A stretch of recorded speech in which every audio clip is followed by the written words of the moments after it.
Welcome to Shadow Frames, where forgotten images reveal their darkest secrets. The photograph seems unremarkable at first glance.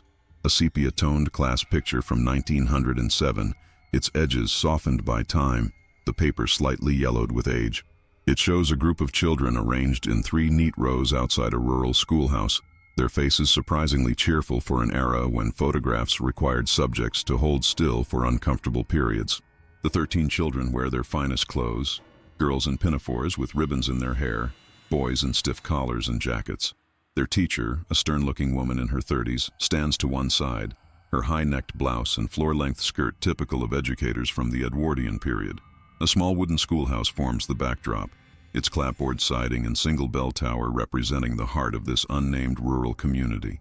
What makes this image troubling isn't immediately apparent. The children's smiles seem genuine. There are no strange apparitions, no blurred faces or mysterious shadows that might suggest something supernatural. The disquiet comes from the records that accompanied this photograph when it was discovered in the County Historical Society archives last month. The school register from 1907 lists exactly 12 pupils enrolled at Elmwood School for the spring term. 12 names, 12 sets of attendance marks, 12 academic records, and yet 13 children smile back from this photograph. The discovery might have been dismissed as a simple clerical error. Perhaps one child was simply visiting that day, or a new student had arrived but not yet been formally registered. But the archivist who found the discrepancy noticed something else. The photograph was taken on April 16th, exactly 1 week before the school's sudden and mysterious closure. According to fragmented newspaper accounts from that spring, Elmwood School was shuttered without explanation in late April.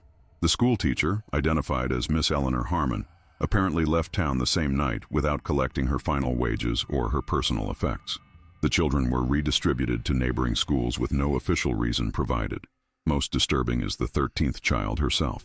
She stands in the back row, slightly apart from the others, her smile perhaps wider than those of her classmates. Her dress is of a slightly different style, with a collar that had gone out of fashion several years earlier. No one in the Historical Society recognizes her from other town photographs of the period. No name in the school register seems to belong to her. The current investigation has hit roadblocks at every turn. The descendants of the other children in the photograph have been located, but none have family stories about an unregistered classmate or the sudden closure of Elmwood School. The teacher's descendants, if she had any, have proven impossible to trace. What happened in that tiny schoolhouse in the spring of 1907? Who was the 13th child who appeared in the class photograph but in no official records? And why would her presence coincide with the abandonment of a school and the disappearance of its teacher? The photograph offers no answers, only 13 smiling faces, frozen in time, one of whom perhaps should not be there at all. When I decided to digitally enhance the photograph, I didn't anticipate uncovering more questions than answers. Modern AI analysis revealed subtle inconsistencies invisible to the naked eye. The 13th child, a girl of perhaps 10 or 11 years, cast no shadow on the sunlit ground behind her, unlike her 12 classmates whose dark silhouettes stretched clearly across the schoolyard dirt. The enhancement also revealed something written on the schoolhouse wall, partially obscured by the children's heads. After careful digital manipulation, the faded chalk writing emerged. She comes at dusk. The handwriting matched samples of Miss Harmon's penmanship from preserved school documents. My investigation led me to Mrs. Abigail Thornton, now 98 years old and residing in a nursing home 30 miles from the former site of Elmwood. Her mother, Catherine Mills, appears in the photograph, the small girl in the front row with braided hair. Though Mrs. Thornton's recollections are fragmented, her account sent chills through me. Mother rarely spoke of Elmwood, she told me, her voice barely above a whisper. But on winter nights, when the wind howled particularly fierce, she'd sometimes say, "She's looking for her seat again." When I asked who, Mother would never answer directly. According to Mrs. Thornton, the spring of 1907 brought unusual weather to the region, extraordinarily warm days followed by bitter cold nights. The children reported hearing tapping on the schoolhouse windows after lessons ended, though Miss Harmon insisted they were imagining things. County records revealed another disturbing detail. The land where Elmwood School stood had previously belonged to the Hargrave family, whose daughter Sarah died of scarlet fever in 1893. She was 10 years old, approximately the same age as the mysterious 13th child in the photograph. I visited the former school site yesterday, now just an overgrown field with foundation stones barely visible beneath tall grass. Local superstition has kept the land undeveloped for over a century. Farmers claim crops planted there wither overnight, and livestock refuse to graze on the seemingly fertile ground. The county library yielded one final clue, a personal diary belonging to the school board chairman from 1907. His April 23rd entry reads, "Miss Harmon came to me in terrible distress today. Claims the Hargrave girl keeps appearing among her students, though I reminded her the child has been deceased these 14 years. When I suggested she seek medical advice, she became hysterical, insisting the girl had been appearing in increasingly substantial form for weeks. She tendered her resignation effective immediately. I fear the isolation of rural teaching has affected her mind." What makes this case truly exceptional is what happened when I attempted to reproduce the photograph. Every digital copy shows only 12 children. The 13th girl vanishes completely from reproductions, though she remains clearly visible in the original. When I placed the original photograph in a scanner, the machine malfunctioned, producing only illegible images streaked with unusual light patterns. The investigation continues, but one thing seems increasingly clear. Whatever or whoever joined the Elmwood class portrait, that spring day in 1907 wasn't supposed to be there, and perhaps wasn't entirely there at all. I arranged a meeting with Dr. Eliza Wellington, a photographic conservator from the university, hoping her expertise might shed light on the peculiarities of the original image. What transpired during our examination only deepened the mystery. "This isn't just unusual, it's impossible," Dr. Wellington murmured, studying the photograph under specialized lighting. "The emulsion characteristics around this 13th figure differ from the rest. It's as if she was added to the photograph after it had already been developed." More disturbing still was what we discovered on the reverse side. A careful cleaning of the photograph's backing revealed faint, childish handwriting previously obscured by decades of grime. "I just wanted to belong." The handwriting matched no known samples from any of the identified 12 students. With this unsettling development, I expanded my research into local newspaper archives, discovering a small article from March 19, 1907. It reported a curious incident in which Miss Harmon had summoned the town doctor to the school after several children claimed to have been touched by cold hands during lessons. The doctor found nothing amiss but recommended additional ventilation, attributing the sensations to overwarm conditions producing fanciful thinking. A week later, another brief item mentioned 3 families withdrawing their children temporarily due to unexplained illness, characterized by night terrors and sleepwalking episodes. All 3 children returned to school by early April, just in time for the class photograph. Through extensive genealogical research, I identified a living descendant of Miss Eleanor Harmon, a grandniece named Marion Harmon Wells, living in Vermont. Our telephone conversation proved illuminating. "Aunt Ellie never taught again after Elmwood," she explained. "She came to live with my grandparents in Massachusetts and rarely left their home. My father said she would sometimes stare at empty chairs as if someone were sitting there. The family didn't speak of it, but they kept her bedroom door locked at night. From the outside, Marion revealed that after her great-aunt's death in 1932, they discovered hundreds of pages of writing hidden beneath the floorboards of her room, most containing just one sentence repeated endlessly. She only wanted to learn with the others. The final piece of this macabre puzzle emerged when I consulted cemetery records for the area surrounding Elmwood. The Hargrave family plot contained 4 graves: parents William and Margaret, son Thomas, and daughter Sarah. But according to exhumation records from 1908, the year after the school's closure, Sarah's coffin was found empty when the family plot was moved to accommodate a railway expansion.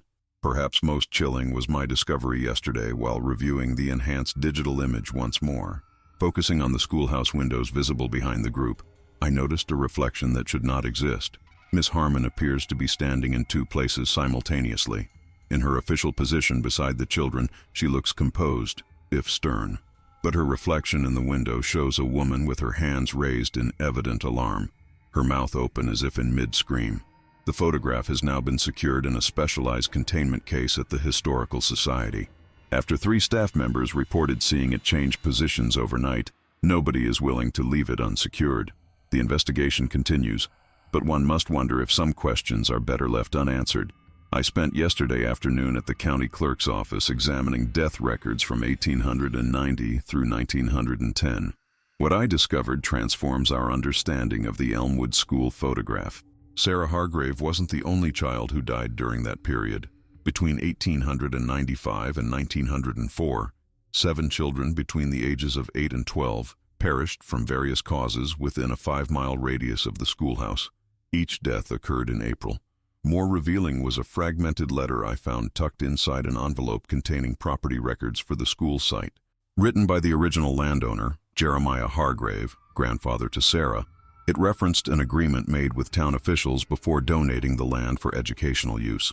The condition being the schoolhouse must stand upon the round clearing where the old oak was felled, and no child shall be turned away from learning therein, regardless of family standing or peculiarity of manner. The letter was dated April 16, 1879, exactly 28 years to the day before the class photograph was taken. I've consulted with Dr. Marianne Kessler, a specialist in 19th century educational practices, who pointed out something I'd overlooked. The seating arrangement in the photograph follows a distinct pattern used in rural schools of the period, with students positioned according to academic standing rather than age or grade. Look at their posture, Dr. Kessler noted. 12 children are positioned with military precision, shoulders aligned, hands placed identically, but the 13th child is posed differently, almost as if she's mimicking the others without fully understanding the convention. This morning, I received an unexpected package from Marion Harmon Wells. Within a water-damaged shoebox, she had discovered her great-aunt's personal effects, including a small journal. Most entries are mundane accounts of school activities, but the entry from April 9th, 1907 stands out. She appeared again today, 3rd time this week. I've stopped telling the children not to speak to her, as it only seems to strengthen her presence. Today, she brought a slate and sat at Emily's desk while Emily was absent with fever. When I collected the arithmetic exercises, there was one extra, completed in a hand I did not recognize, yet bearing Emily's name. The answers were all correct, those solving methods abandoned decades ago. God help me, I think she's learning. Most disturbing was what I found beneath the photograph when we temporarily removed it from its frame for specialized imaging. Pressed between the photograph and its backing board was a small piece of ruled paper, identical to that used in student copybooks from the period, containing 13 names written in childish penmanship. 12 matched the enrolled students. The 13th name, written in noticeably different ink, Sarah, returned. The Historical Society has now closed access to all Elmwood School materials pending further investigation. However, the curator called me this morning, his voice tense. Overnight, their climate control system recorded a 17-degree temperature drop in the storage room containing the photograph.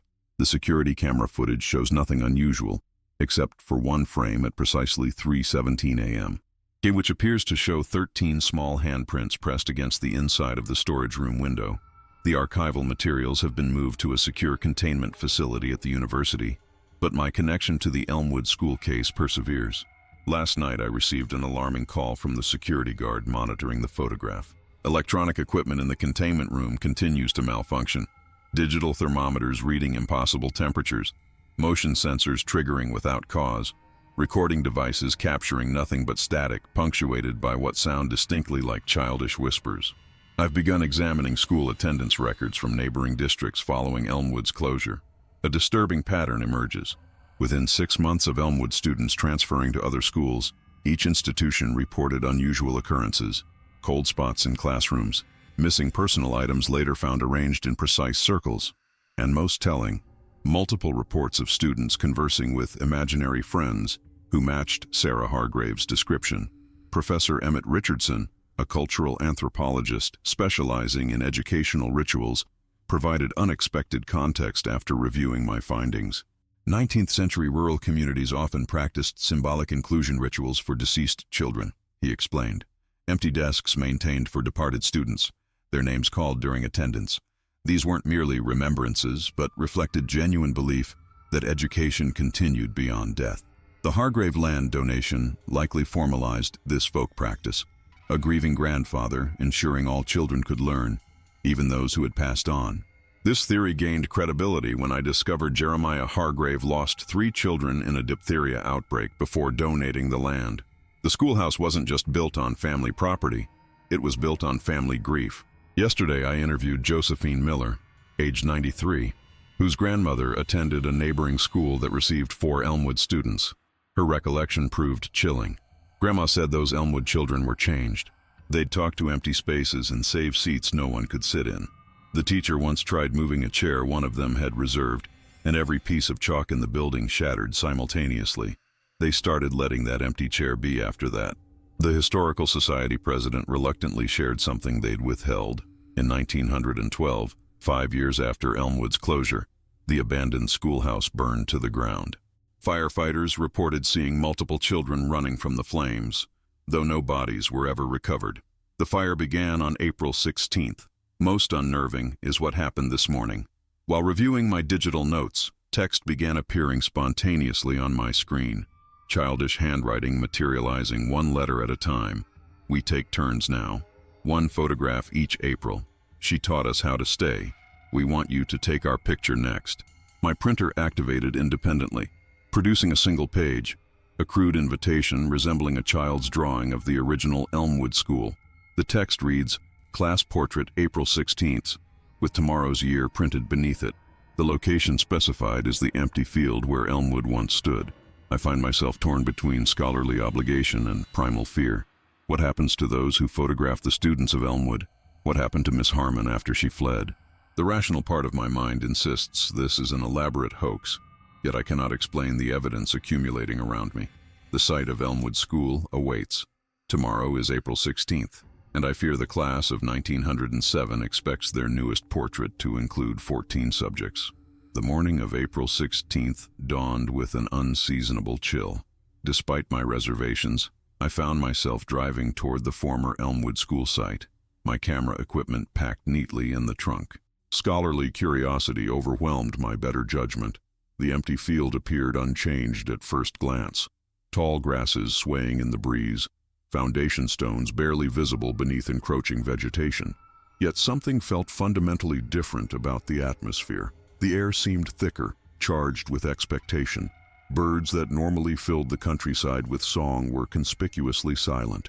I set up my tripod at what I calculated to be the same vantage point as the original photographer, consulting the 1907 image on my tablet. The sunlight dimmed though no clouds were visible, and my tablet screen flickered before going completely dark. Battery failure seemed unlikely. It had been fully charged. As I adjusted my camera settings, a soft sound reached my ears, the unmistakable cadence of children reciting lessons in unison. The voices seemed to emanate from empty air where the schoolhouse once stood. 1 times 1 is 1, 1 times 2 is 2, 1 times 3 is 3. The multiplication tables continued as I peered through my viewfinder. Through the lens I could discern something impossible, faint outlines of what appeared to be a wooden structure where none existed to the naked eye. The more I focused, the more substantial it became. A bell tolled, though no bell tower existed. The recitation stopped.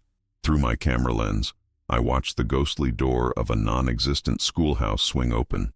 They emerged in single file, 12 children in period clothing, their forms growing more substantial with each step.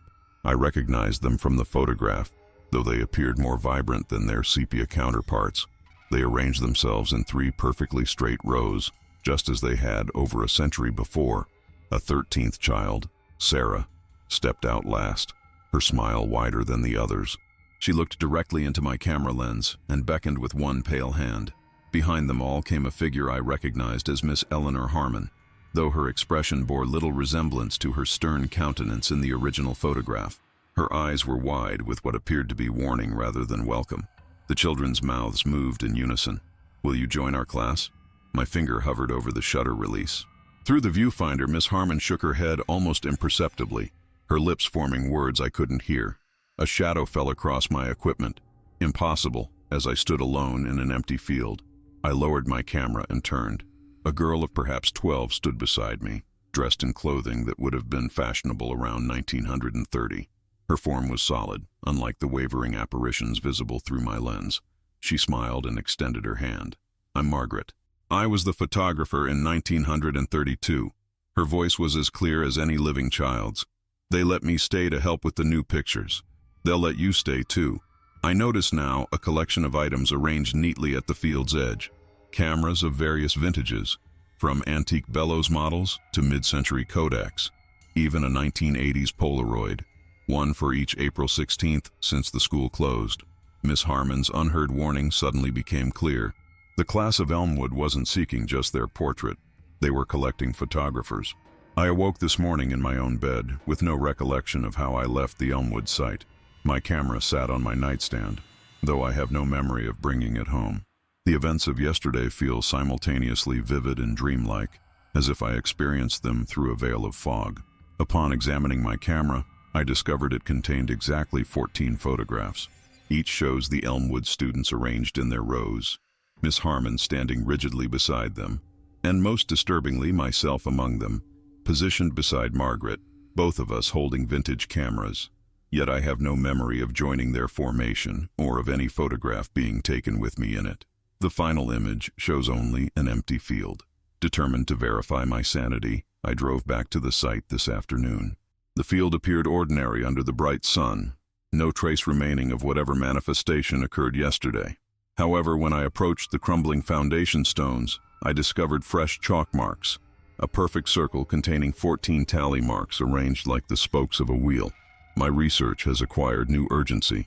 I've located death records for photographers who went missing on previous April 16ths near Elmwood, 7 identifiable cases spanning the decades, each disappearing while on assignment to document local history or landscapes. Each reappeared days later with no memory of their absence, their cameras containing impossible images similar to mine. Most lived relatively normal lives afterward, though all reported recurring dreams of standing before eager students in an old schoolroom. All died on subsequent April 16ths, years or decades later. Perhaps most unsettling was my mail today, a padded envelope with no return address containing a small leather-bound book.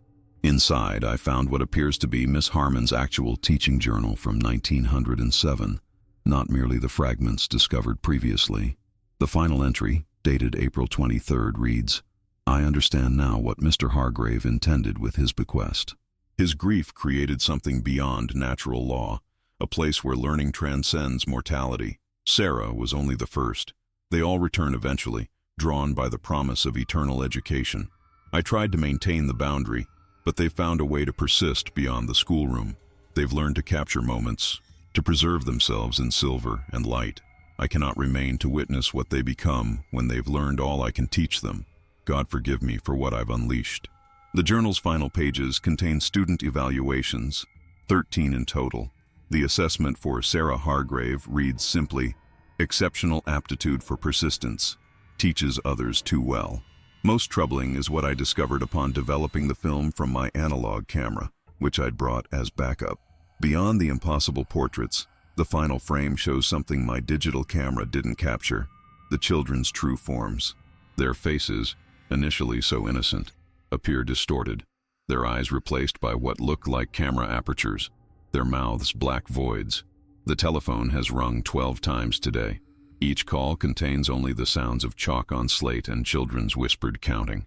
I haven't answered the 13th call, which continues to ring as I write this. I realize now that Elmwood wasn't just a school. It is something far more fundamental. A hunger for knowledge that transcends death, a lesson that never concludes, a class that never graduates. And I fear I've been enrolled. The 13th call finally stopped. In the silence that followed, I realized I'd been holding my breath, knuckles white around my office chair. When it began to ring again, I nearly toppled backward. This time, I reached for it. "Hello?" My voice sounded smaller than intended. Only static answered me. But within the electronic noise, I detected a pattern. Rhythmic pulses, almost like Morse code. I grabbed a pen, transcribing what I could interpret. DAILYLESSONSBEGIN. The line went dead. This morning, my research took an unexpected turn when I received a message from Dr. Wellington. Her laboratory analysis of the original photograph revealed microscopic text embedded throughout the image, invisible to the naked eye, but present in the actual photographic emulsion. These weren't random markings, but names, dozens of them, beyond the 13 children pictured. Some names matched local death records from the past century, while others belonged to living individuals who'd visited the Elmwood site. My name was among them. I've started experiencing periods of lost time. Yesterday, I found myself standing in my kitchen at 3:17 in the morning, writing multiplication tables on the wall with chalk I don't remember owning. My handwriting had changed, resembling that of a child learning penmanship. The university called to inform me that the containment facility housing the Elmwood materials experienced a power failure last night. When emergency systems reactivated, the photograph was found perfectly centered on the floor, though it had been secured in a locked cabinet. More disturbing was security footage showing the artifact didn't fall. It floated down, as if carried by invisible hands. I've begun to understand Miss Harmon's desperate flight. The children of Elmwood aren't malevolent in any traditional sense. They're hungry, not for flesh or fear, but for knowledge, for experience, for growth beyond their truncated lives. They collect people who can teach them, who can show them the world beyond their schoolyard. Photographers, researchers, educators, all represent new lessons, new information to absorb. This afternoon, I discovered chalk handprints on my bedroom wall, too small to be mine, arranged in a perfect circle. Within the circle, childish handwriting spelled out, "Teacher will arrive tomorrow." I've sealed the photographs in concrete and buried them in my yard.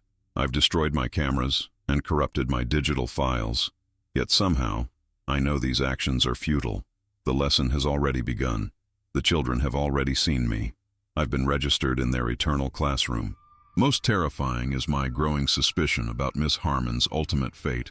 I don't believe she escaped at all. The journal, the personal effects, discovered decades later. These seem increasingly like carefully constructed alibis, breadcrumbs leading researchers like me toward Elmwood. If she truly fled, why would her possessions surface so conveniently, generation after generation? The truth, I fear, is more disturbing. Eleanor Harmon never left Elmwood School. She simply changed roles. And tomorrow, it seems, is my first day of teaching. The knocking began at dawn. 3 soft raps, then silence, repeated precisely every 17 minutes. No one stood at my door when I checked. After the 3rd sequence, I found a child's slate propped against my porch swing, blank except for the time 7:30 a.m., written in perfect cursive. At exactly 7:30, every mirror in my house simultaneously cracked in identical patterns, fissures forming the unmistakable outline of Elmwood School. I've barricaded myself in my study now, watching the hands of the clock move with excruciating slowness. Outside my window, the morning appears deceptively normal. Birds singing, neighbors collecting newspapers, a postal worker making her rounds. Yet the ordinary scene feels like an elaborate performance conducted for my benefit. Reality stretched thin over something far more disturbing beneath. My phone contains 26 missed calls from the university. The voicemails begin with concerned colleagues inquiring about my absence from scheduled meetings. The later messages grow increasingly confused. Apparently, I've been spotted in the university archives, requesting materials on educational practices of the early 1900s, though I have not left my house in 3 days. Someone, or something, wearing my face is conducting research. The most disturbing development arrived an hour ago, a package delivered by a courier service I didn't recognize. The delivery person's features seemed oddly indistinct, their uniform a style decades out of date. Inside the package, a teacher's attendance book, brand new, with 13 familiar names already inscribed in the register. The remaining pages contain dozens of empty lines, awaiting future students. My name appears at the top as instructor. I've begun finding small items arranged on surfaces throughout my home. A fountain pen beside a stack of unmarked papers, chalk carefully aligned by color, a handbell polished to gleaming. I don't own these objects. I never purchased them. Yet each appears slightly more solid than the last, as if they're gradually anchoring themselves to my reality. The bookshelves in my study have begun rearranging themselves when I'm not looking. Texts on modern subjects vanish, replaced by 19th century primers, McGuffey readers, and arithmetic guides. My laptop still functions, but the screen now displays only one website regardless of what I type. An educational archive containing scanned copybooks from rural American schools, circa 1870 through 1910. Most alarming is what I discovered beneath my desk this morning. My own handwriting covering dozens of pages, lesson plans for subjects I never studied, attendance records for students I've never met, all dated for the coming week. The handwriting is mine, yet I have no memory of producing these documents. The clock on my wall now reads 7:29. I hear footsteps on my front path, small footsteps, numerous and perfectly synchronized. The doorbell rings in the distinctive pattern of a school bell. Through the gap in my curtains, I can see them arranged in their 3 perfect rows on my front lawn, faces upturned expectantly. Miss Harmon stands among them, her stern expression finally making sense to me. It's not anger or strictness I see in her features. It's resignation. The transformation of my home is nearly complete now. Kitchen cabinets have become storage for slate tablets and chalk. My dining room chairs arranged in 3 neat rows facing a blackboard that materialized on my living room wall overnight. The grandfather clock I inherited from my parents now chimes at precise intervals matching the Elmwood school schedule from 1907. I attempted to flee yesterday, throwing essential belongings into my car and driving west with no destination beyond a way. I made it exactly 17 miles before my vehicle inexplicably stalled. Through my windshield, the road ahead appeared to ripple like heat waves on summer asphalt, though the day was cool. When I stepped outside to investigate, I found myself standing not on the highway, but in the overgrown field where Elmwood once stood. My car was nowhere to be seen. I walked home, arriving as dusk fell. The journey should have taken hours. Somehow, I completed it in minutes. This morning, I found all my clothing replaced with attire appropriate for a rural schoolteacher of the Edwardian era. High-collared blouses, ankle-length skirts of heavy fabric, sensible boots with mother-of-pearl buttons. When I reluctantly donned these garments, they fit perfectly. Local delivery services have stopped acknowledging my address exists. Internet service functions intermittently, connecting me only to historical educational archives or genealogy sites featuring the Elmwood students. The phone line produces only the sounds of distant children reciting lessons when I attempt calls. I've begun experiencing what I can only describe as temporal slippage, moments where my surroundings flicker between my modern home and a rural schoolroom. These episodes last longer each time. During the most recent, I found myself writing arithmetic problems on a slate board while 13 children watched attentively. I felt the chalk dust on my fingers, smelled the oil lamps and woolen clothing. I heard my own voice, confident and instructional, though the words seemed to bypass my conscious mind. When I returned to my present reality, I discovered chalk dust still clinging to my hands. The original photograph now hangs above my fireplace, though I never placed it there. Each morning, subtle changes appear in the image. The children's positions shift slightly, their expressions change, and most disturbingly, my own face has begun to replace Miss Harmon's. The transformation is gradual, but undeniable.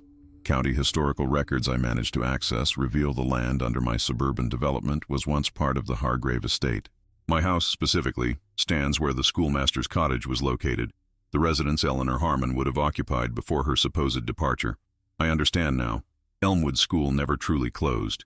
It merely became dormant, waiting for the next teacher to continue its eternal lessons.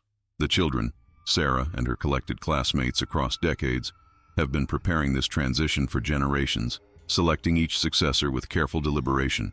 I found Miss Harmon's final diary page tucked into my morning newspaper today. The handwriting, once firm and controlled, had deteriorated into desperate scrawls. They never graduate, they never grow, they never learn enough, and neither shall I.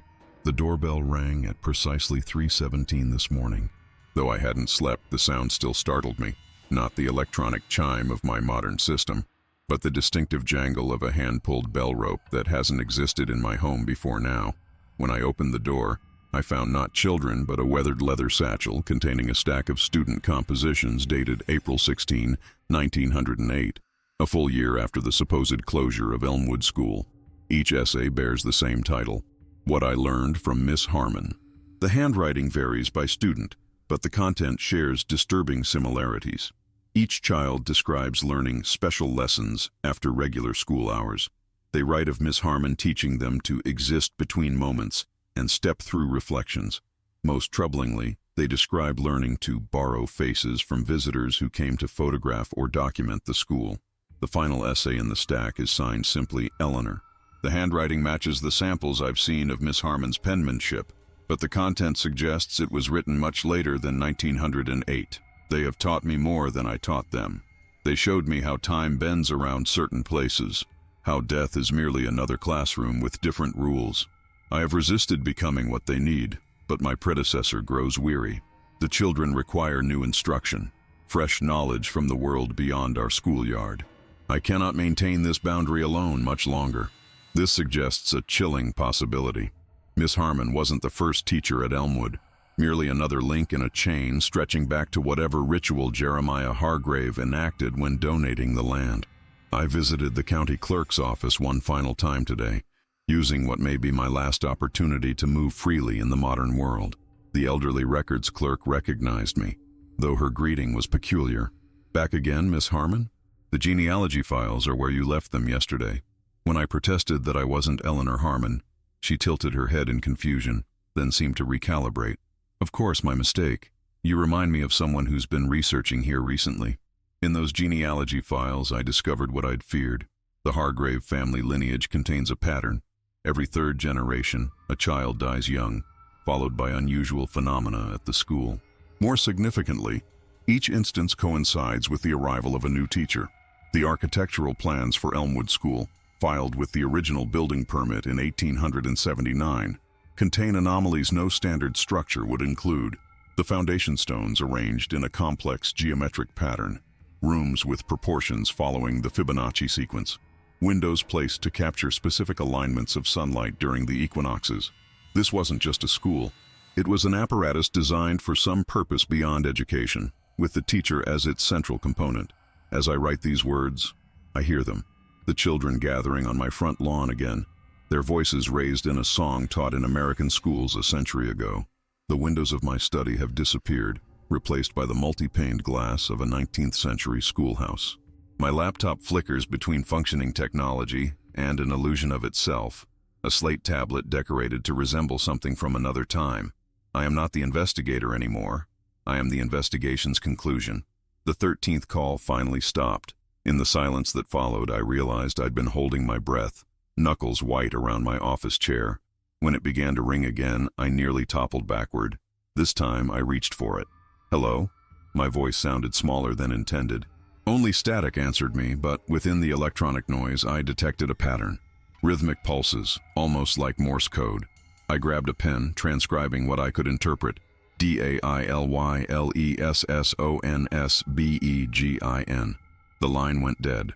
This morning, my research took an unexpected turn when I received a message from Dr. Wellington. Her laboratory analysis of the original photograph revealed microscopic text embedded throughout the image, invisible to the naked eye but present in the actual photographic emulsion.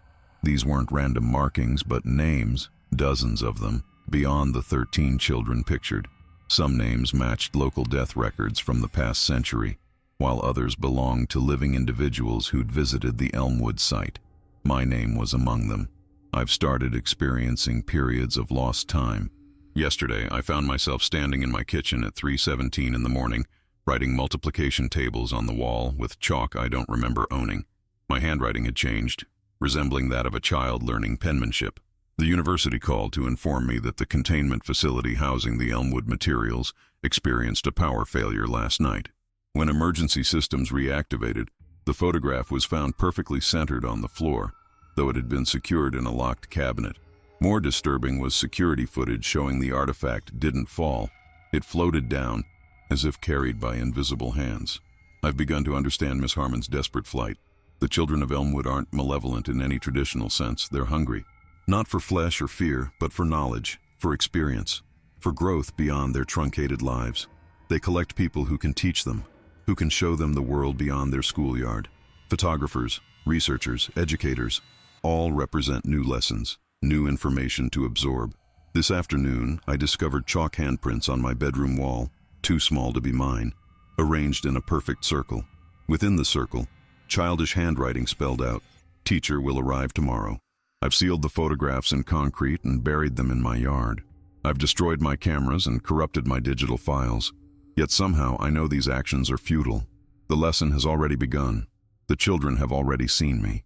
I've been registered in their eternal classroom. Most terrifying is my growing suspicion about Miss Harmon's ultimate fate. I don't believe she escaped at all. The journal, the personal effects discovered decades later.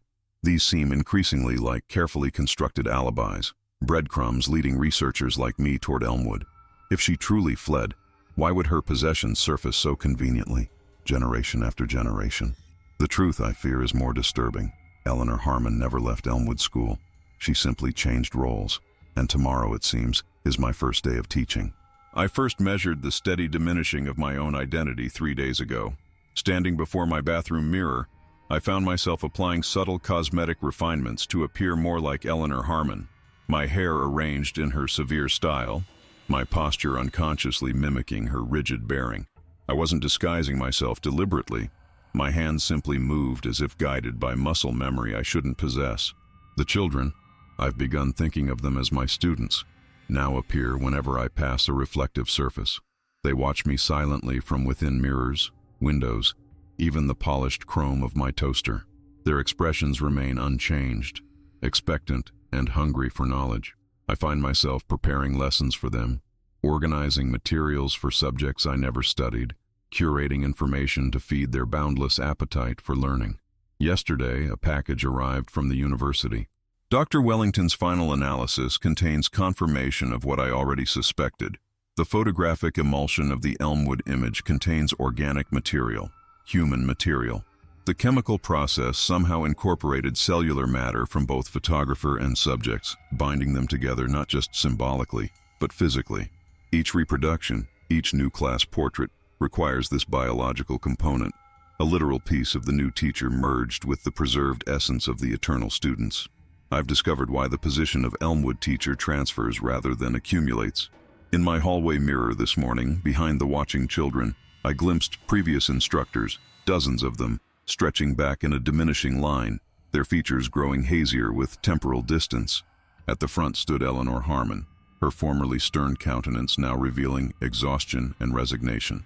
As I watched, her image grew translucent, particles of her very being seeming to drift toward me like dust motes in sunlight. They cannot maintain multiple teachers. The position requires full transference from predecessor to successor. The Historical Society sent an intern to collect my research materials yesterday. The young woman who appeared on my doorstep wore contemporary clothing, but spoke with the precise diction of another era. When she believed I wasn't looking, her movements became unnaturally fluid, as if she were merely borrowing her physical form. I recognized Sarah Hargrave's eyes watching me from behind the intern's face. Their reach extends beyond the schoolyard.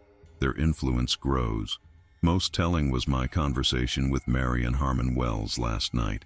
When I called to thank her for sharing her great-aunt's effects, she expressed confusion, claiming no knowledge of Eleanor Harmon, no recollection of our previous conversations, and no memory of sending me any materials. When I pressed her about her family history, she responded with generic information clearly gathered from public records rather than family lore. The evidence suggests a disturbing conclusion. The children aren't merely erasing my identity, they're systematically removing all trace of previous teachers from historical memory, creating clean slates for each succession. The classroom bell has begun ringing at regular intervals throughout my home. Each time it sounds, I feel less like myself and more like a composite being assembled from fragments of educators past. My name feels increasingly unfamiliar in my mind, while Miss Harmon sits comfortably on my tongue, as if I've answered to it for decades. Tomorrow is Monday. School begins in earnest, and I fear by the final bell, very little of my original self will remain to record what follows. The morning dawned with peculiar clarity. I noticed immediately that my hands now moved with a refined penmanship that wasn't mine, forming perfect cursive letters as I recorded the date in what had become my teaching journal, April 23rd. A full week had passed since I last remembered writing in this journal, though entries for each intervening day appeared in what resembled my handwriting, increasingly formal, increasingly detached. My home no longer pretends to be anything but the schoolhouse. Walls have developed the distinctive beadboard wainscoting of Elmwood. The smell of chalk dust and lemon oil polish permeates every room. Most disturbing is the classroom bell that materializes in different locations, always within my reach, as if eager to be rung. This morning, I discovered a daguerreotype on my mantel, a formal portrait of Eleanor Harmon in her youth. As I studied her features, my reflection appeared in the glass covering the image. Our faces aligned with disturbing precision. The telephone rang once at precisely 8 o'clock. When I answered, a chorus of childish voices recited in unison, "Final examination today, Miss Harmon." I found myself responding automatically, "Children, take your seats." The line went dead, but the sound of scraping chairs and rustling papers filled my home. Looking through my kitchen doorway, I saw not my living room but a fully manifested classroom. 13 children seated at antique desks, hands folded patiently atop their slates. They've completed their transformation of my space. Now they focus on completing their transformation of me. I attempted one final act of resistance, recording everything in this journal, my modern laptop hidden beneath the floorboards of what was once my pantry. Each time I type my own name, it automatically corrects to Eleanor Harmon. Each time I type today's year, it reverts to 1907. The university archives called an hour ago. The original Elmwood photograph has vanished from its secured containment. In its place, a blank photographic plate awaiting exposure. I understand the pattern now. The children don't merely want a teacher, they require a focal point, an anchor between worlds. Each succession allows them to strengthen their manifestation, to reach farther into the world beyond their schoolyard. Each new portrait captures another moment of their impossible existence, another fragment of reality bent to their hunger for continuity. My doorbell has just rung. Through the peephole, I see not a person, but a camera on a tripod, an antique bellows model with brass fittings gleaming in the morning sun. Beside it stands a small leather case containing photographic plates. Class portrait day has arrived. I feel Eleanor Harmon's memories settling into my consciousness like sediment in a disturbed pond. Her childhood in Massachusetts, her teacher training, her first glimpse of Elmwood School with its peculiar windows and precisely aligned foundation stones. I recall her growing unease as Sarah first appeared among her students, her realization coming too late. The children call for me. Their voices have harmonized into something approaching a single entity. I have one final entry to make. Whoever finds this record, whatever name I may be called when next I appear in photographs or town records, know that I am not who I appear to be, and neither is the school. The bell is ringing. Class is in session. The children's lessons have expanded beyond the confines of what once was my home. I discovered this yesterday when Mrs. Thornton from the nursing home, the daughter of Catherine Mills, passed away peacefully in her sleep. The obituary mentioned she was surrounded by her beloved former students, though she had never been a teacher. The nursing staff reported seeing 13 children singing hymns around her bed in the hours before her death, though no visitors had been logged that day. They're harvesting memories now, collecting experiences from those connected to Elmwood before they're lost forever.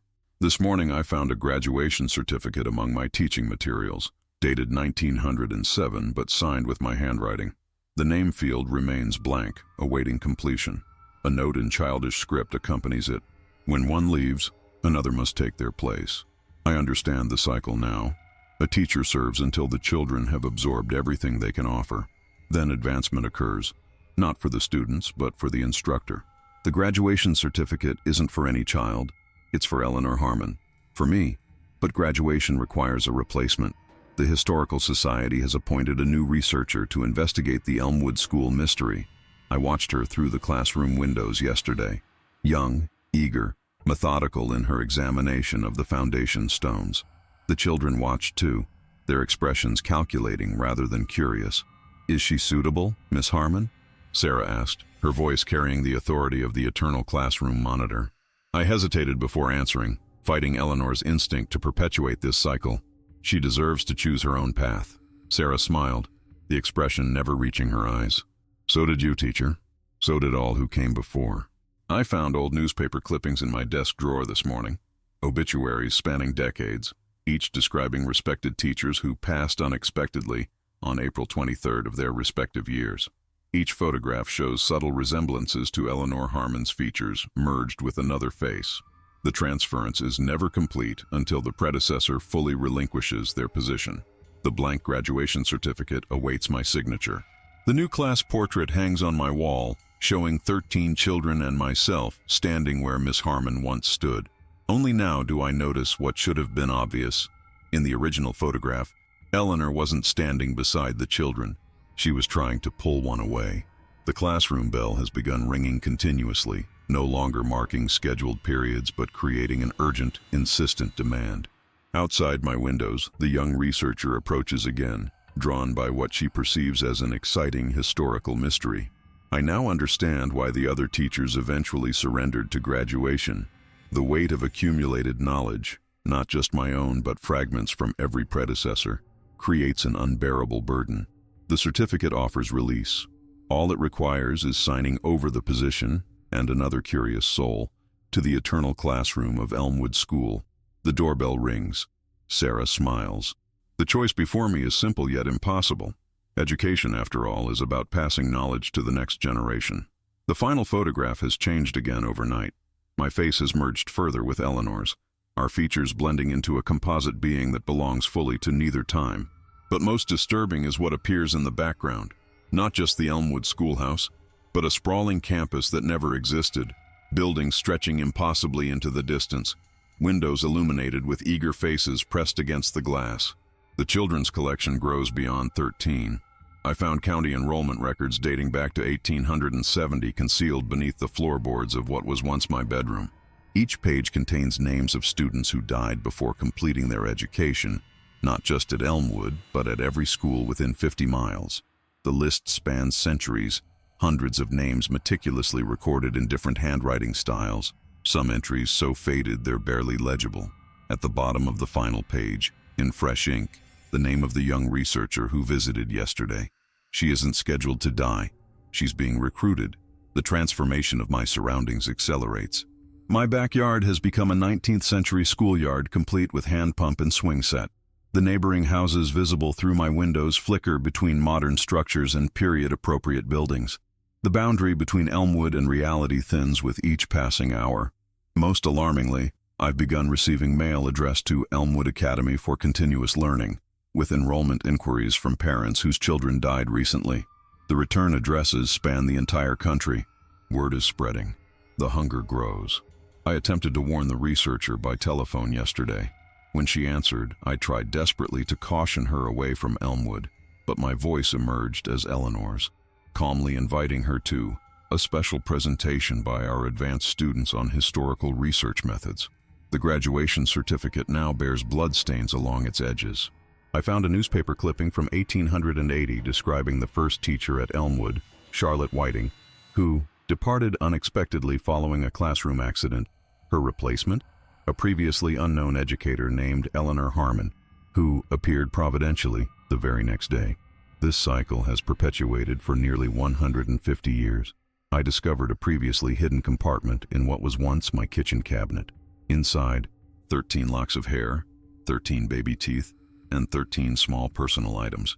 A hair ribbon, a pocket watch, a carved wooden horse. Physical anchors binding the children to this plane of existence. The doorbell has rung precisely 17 times today.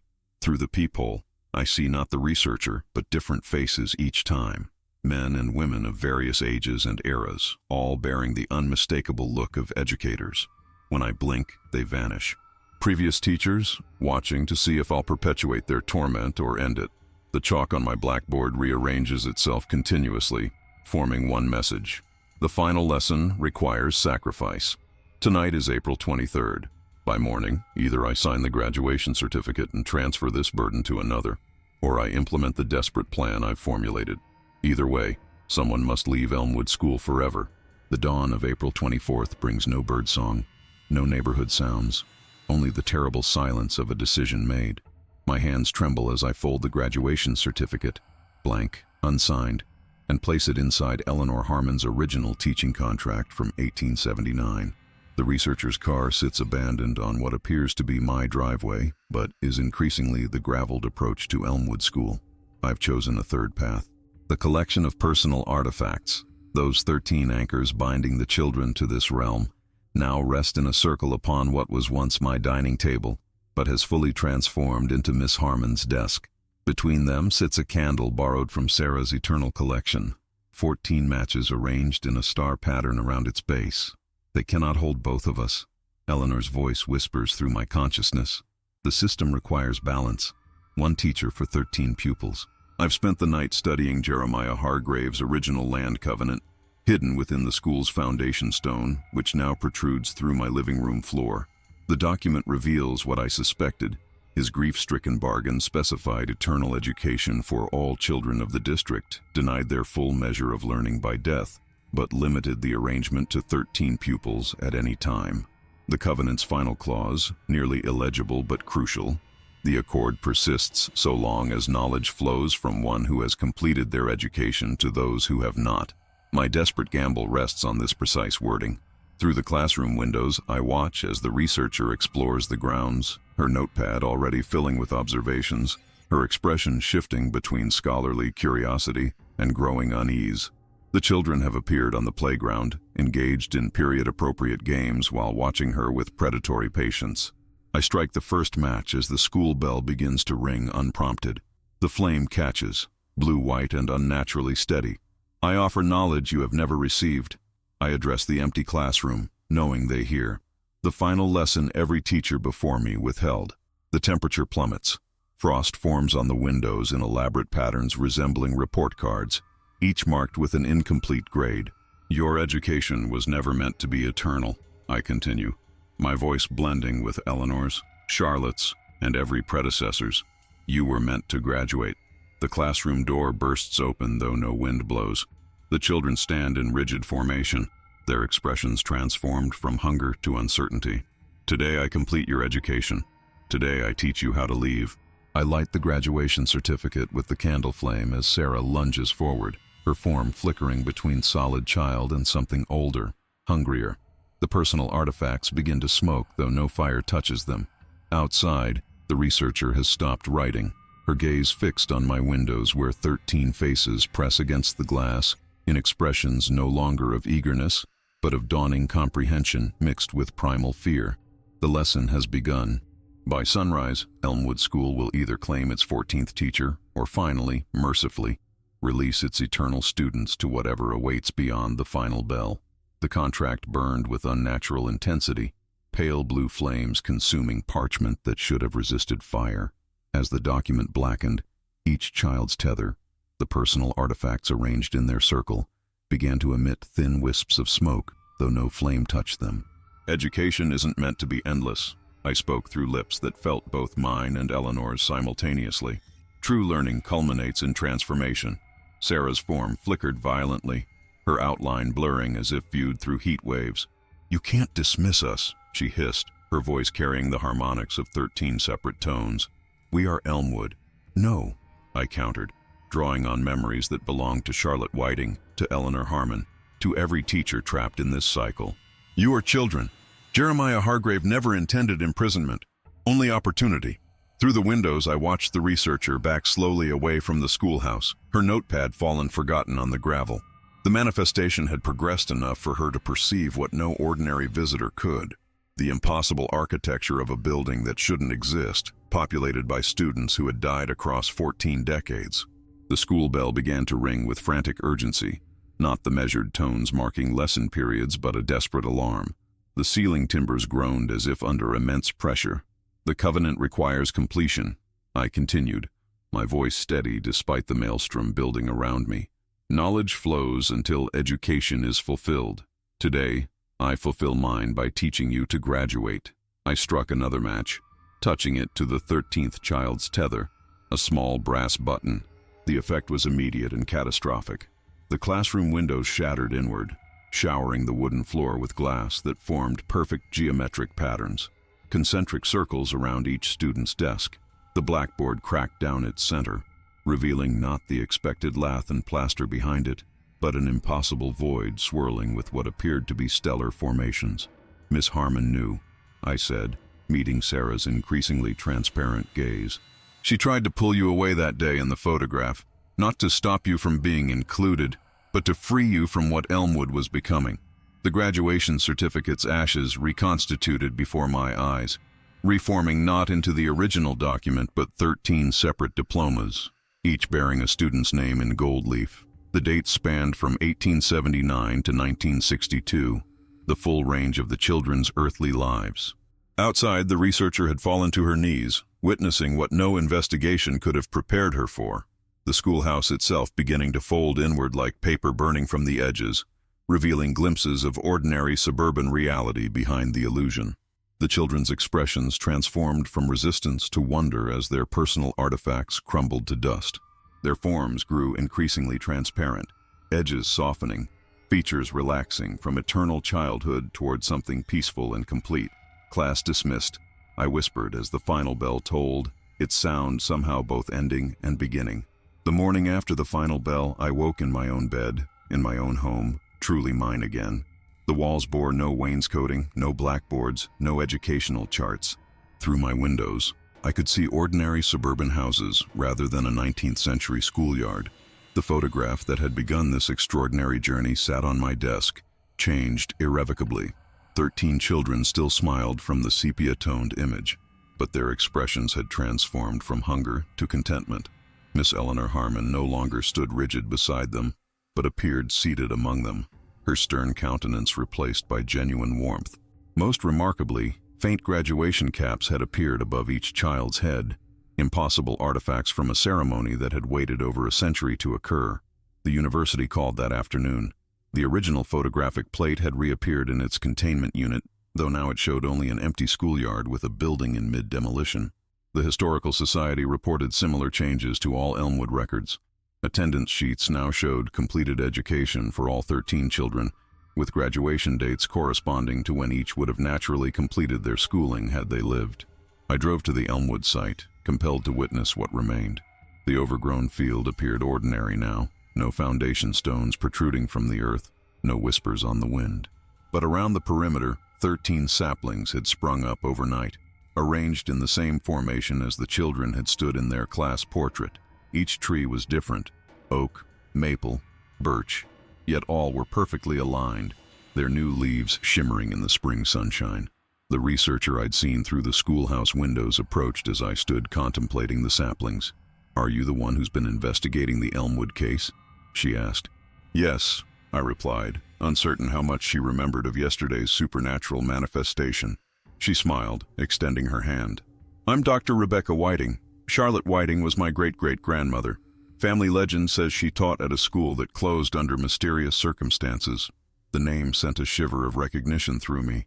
Charlotte, the first teacher at Elmwood, before Eleanor Harmon. "The Historical Society asked me to continue the research," she explained. "But the strangest thing has happened. All the records have changed. Every child previously listed as having died during their education now shows as having graduated. Even the newspaper archives have transformed overnight." I nodded, unsurprised. "History has corrected itself. There's something else," she added, holding out a small box. "This was delivered to my hotel room this morning, addressed to the teacher who completes the lesson."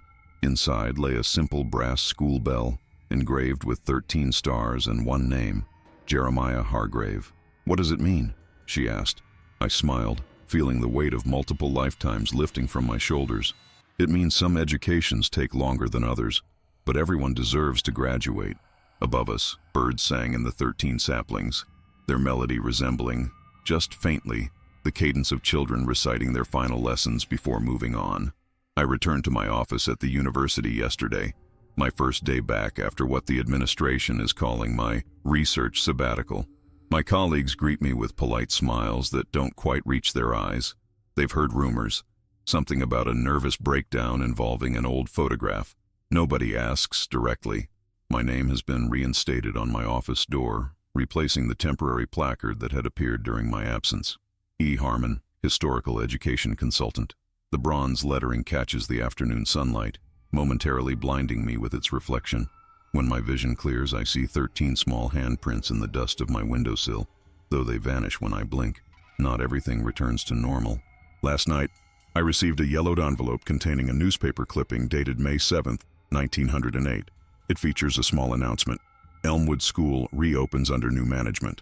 The accompanying photograph shows 14 graduates in caps and gowns, 13 children and one adult, Eleanor Harmon.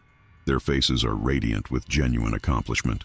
The sender included a handwritten note on Elmwood School letterhead: "Some lessons continue beyond graduation. Thank you for teaching us the most important one." It's signed by Sarah Hargrave, with 12 additional signatures below hers. This morning I discovered 13 scholarship funds newly established at the university, each bearing the name of an Elmwood student. The endowment documentation lists the source as the Hargrave Harmon Educational Trust, though no such organization exists in any financial database. Most revealing was the package delivered to my home at precisely 3:17 this afternoon, a leather-bound volume titled Elmwood Academy Complete Lessons. Inside, 14 journal entries document the true purpose of Jeremiah Hargrave's school. Not merely education, but transcendence. Hargrave wasn't simply a grieving grandfather. He was a practitioner of an obscure educational philosophy, believing that knowledge, properly channeled, could bridge the gap between worlds. Elmwood wasn't haunted. It was designed as a conduit, a place where those who died before completing their learning could finish what was interrupted. The final journal entry, dated yesterday, explains the decades of distortion. The covenant required 13 students and 1 teacher, a complete circle of learning. But Charlotte Whiting, the first instructor, attempted to release the children before their education was complete. The incomplete ritual trapped them in an endless cycle. Their hunger for knowledge warped into something possessive and consuming. What began as a benevolent experiment became a prison when the teacher refused to complete the curriculum. Each subsequent instructor followed the pattern, attempting escape rather than completion, until now. On my classroom blackboard, which impossibly exists in my university office when no one else is present, a message appears each morning. Education never truly ends. We continue our studies beyond graduation. When I teach my history classes now, I sometimes notice 13 young faces among my students, visible only to me. They take no notes, ask no questions, but listen with expressions of pure joy, learning for learning's sake, free from the desperate hunger that once defined them. They simply needed someone to show them how to move forward instead of remaining trapped in an eternal present. The bell rings. Class continues. Late afternoon sunlight filters through my university office window, dust motes dancing in golden shafts that illuminate the aged brass bell on my desk. The Elmwood school bell, precisely positioned on my syllabi for the semester. Students sometimes ask about it, but I've learned to deflect with vague references to educational history and academic tradition. Truth has become a fluid concept these past months. County records now show Elmwood School operated continuously from 1879 until 1962, with generations of students progressing through its curriculum without incident. The Historical Society displays photographs of graduation ceremonies that never occurred, until they did. Even the land where the schoolhouse once stood has transformed.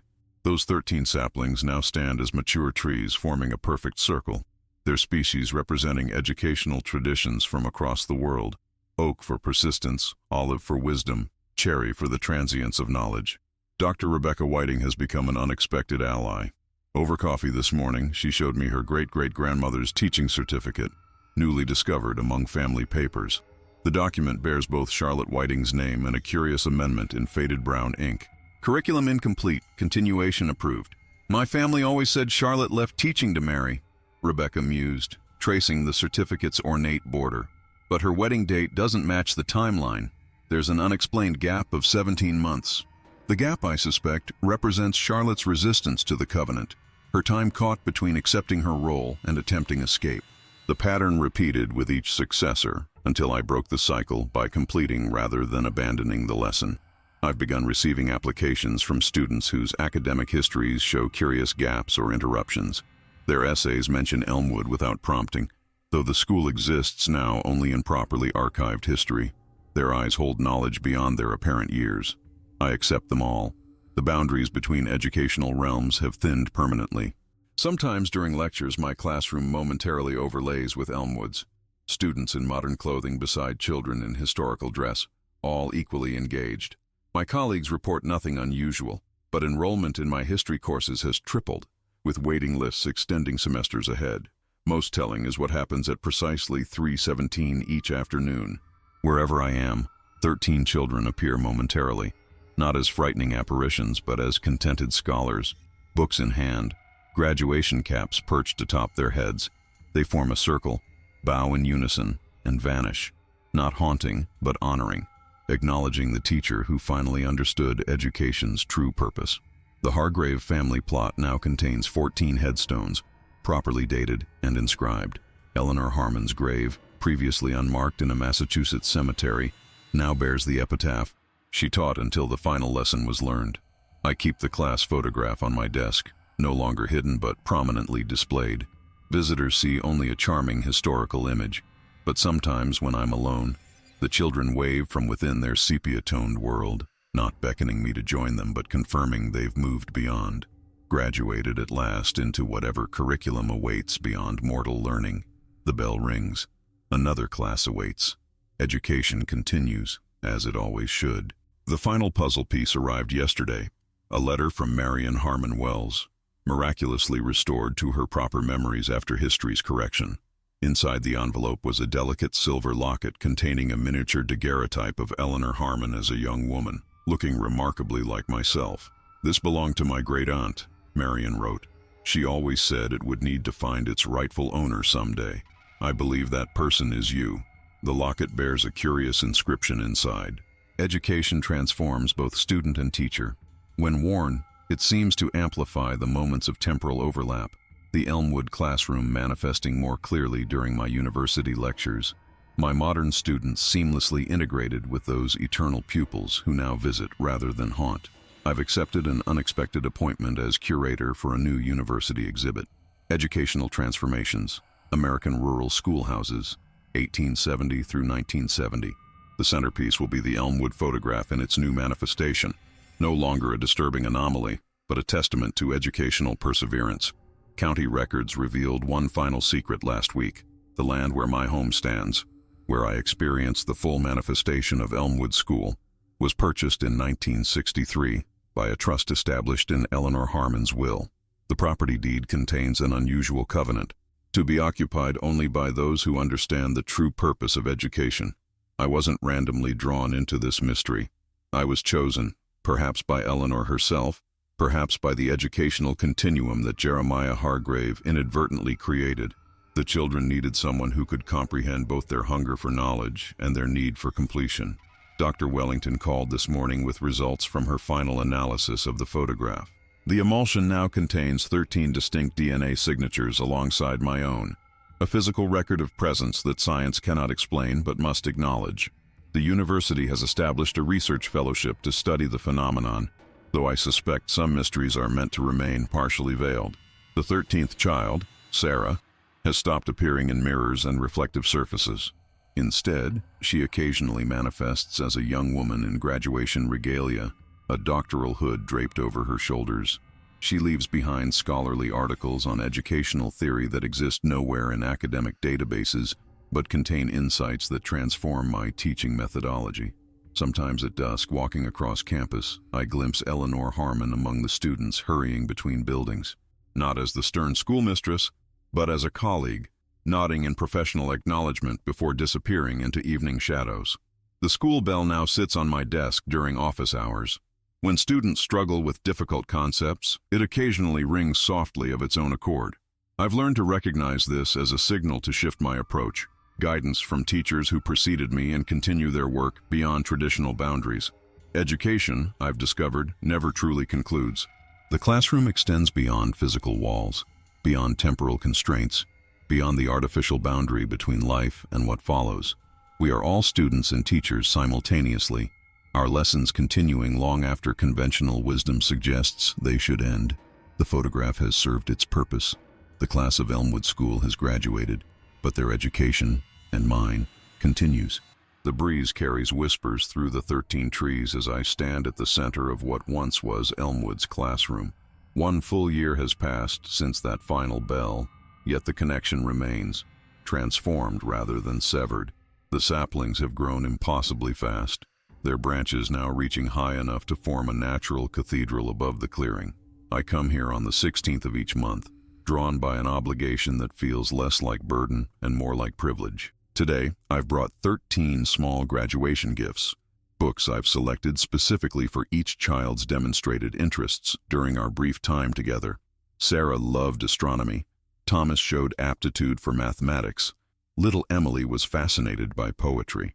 As I place each book at the base of its corresponding tree, the air grows still. Not the frightening stillness of supernatural manifestation, but the reverent quiet of a sacred exchange.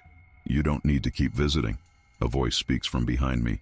Eleanor Harmon, looking more substantial than during her previous appearances, dressed not in her severe teaching garments but in modern attire that suits her surprisingly well.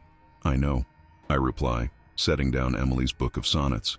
"But education is relationship, not just information." Eleanor smiles, the expression transforming her once stern features. That was the piece we all missed. Jeremiah Hargrave created a system for continuing education, but he forgot that learning requires connection, not just continuity. I nod, understanding flowing between us without need for further explanation. The children needed to be seen as individuals ready to progress, not permanent students trapped in eternal recitation. The Historical Society has rebuilt a replica of Elmwood School half a mile from here, a museum exhibit rather than a functioning educational facility. Visitors report feeling uplifted rather than unsettled, inspired rather than frightened. The curatorial staff finds small, thoughtful adjustments to exhibits each morning, as if invisible hands continue perfecting the presentation. "Will you tell me what comes after graduation?" I ask, voicing the question that has lingered since that transformative night. Eleanor gestures toward the circular grove. "Some lessons can't be taught, only experienced. But I can tell you this. Education's purpose was never to fill empty vessels but to light fires that burn eternally." As if responding to her words, 13 small flames appear briefly atop each book I've placed, flickering without consuming before fading into the afternoon sunshine. "They've established their own academy now," Eleanor continues, her form growing slightly translucent as dusk approaches, "teaching others who departed before completing their learning." The cycle continues, but with purpose rather than imprisonment. A school bell chimes in the distance. Impossible, as no buildings stand within miles. Eleanor looks toward the sound, her expression peaceful. "You've completed your lesson with us," she says, "but your own education continues." That's the final truth of Elmwood. No graduation is ever truly final. As darkness falls, I gather my empty book bag, knowing the 13 volumes will be gone tomorrow, absorbed into a curriculum I cannot fully comprehend but have helped to transform. The photograph waits in my office, no longer a mystery to be solved, but a testimony to be honored. The last light catches the silver locket at my throat as I turn to leave. For a moment, just a moment, 13 sets of footprints appear beside mine in the soft earth, walking away from Elmwood rather than eternally circling its grounds. I returned to the university archives today, exactly 100 years after the original Elmwood School photograph was taken. The curator unlocked the climate-controlled storage room, her key card beeping softly as we entered the hushed space. "It's still changing," she whispered, sliding open a drawer containing the infamous image in its archival housing. She was right. The photograph continues its gradual transformation. Not the horrifying shifts I once witnessed, but a gentle evolution. The 13 children remain arranged in their 3 perfect rows, their graduation caps now permanently affixed above their heads. Miss Harmon stands among them, her face a serene blend of Eleanor and myself, teacher and successor united in completion rather than haunting. But the background has changed again. No longer the stark wooden schoolhouse or empty field, but a grand tree growing from where the building once stood. Its 13 branches stretch upward, each bearing a different type of fruit, knowledge's varied bounty. My fingers trace the protective covering as the curator speaks. "We've had 3 requests this month alone from rural historical societies experiencing anomalies with school photographs. All report exactly 13 students where records show 12. The cycle continues, though transformed. Not a curse perpetuating itself, but a signal. Educational covenants left unfulfilled. Students waiting for proper graduation across time. I'll review them," I tell her, accepting the folder containing the new cases. As I leave the archives, I pass a school group touring campus. Ordinary children in contemporary clothing chattering excitedly about university life. But among them walks a solemn girl in clothing subtly out of place, visible only to me. Sarah observing modern education with scholarly interest. She notices my gaze and approaches, her form simultaneously substantial and ethereal. "We found more," she says simply, no longer the hungry ghost, but the eternal student continuing her research. Like us, but different. Their teachers abandoned them before graduation. "Will you help them too?" I clutch my folder containing the 3 new cases. "Is that why the photograph keeps changing? To show me there are others?" Sarah nods, her form already beginning to fade in the bright afternoon sunlight. Education never ends, just changes form, like us. Before disappearing completely, she places something in my hand, a small brass key labeled Elmwood Academy for Continuous Learning. Tonight, I'll lock this key away alongside Eleanor's locket and Jeremiah's bell, artifacts from an educational covenant fulfilling its true purpose at last. Tomorrow, I'll begin investigating the new photographs, searching for 13 where 12 should be, for teachers who fled instead of completing the curriculum. The children of Elmwood have graduated, but their lesson continues. Through me, through the photographs still waiting to be properly understood, through educational covenants spanning centuries. I glance one final time at the original photograph before closing the archival box. In this light, I can almost see the image shifting, the children waving not in haunting but in encouragement. Their education continues elsewhere now. Mine continues here. Another photograph, another dark secret revealed. Until next time, this has been Shadow Frames.